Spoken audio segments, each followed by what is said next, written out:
2024 ఎలక్షన్‌లో బాగా ఉర్రూతలగించిన స్లోగన్ ఏంటంటే, పవన్ కళ్యాణ్ గారు పిలుపునిచ్చిన 'hello AP bye bye YCP' అనే స్లోగన్ అనేది నిజంగా మొత్తం ఏపీ అంతా కూడా ఒక ట్రెండ్ సెట్టర్ అయిపోయిందనమాట.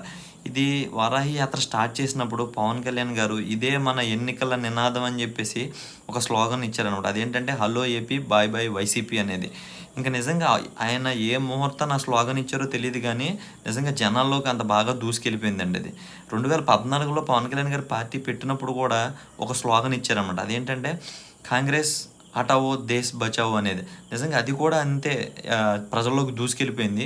అయితే అప్పుడు కూడా కాంగ్రెస్ ఓడిపోయింది. మన ఎన్డీఏ కూటమి అయితే ప్రభుత్వంలోకి రావడం జరిగింది. అలాగే ఇప్పుడు కూడా అదే సెంటిమెంట్‌ని బేస్ చేసుకొని అప్పుడు ఆయన నినాదం ఇచ్చారు. మనం టీడీపీ అధికారంలోకి వచ్చింది. ఇప్పుడు కూడా పవన్ కళ్యాణ్ గారు ఒక నినాదం ఇచ్చారు. ఇప్పుడు కూడా ఎన్డీఏ కూటమి అధికారంలోకి వస్తదని చెప్పేసి ఆ సెంటిమెంట్‌ని బట్టి అందరూ అనుకుంటున్నారు. మరి ఏమవుతుందో వెయిట్ చేయాలి మనం.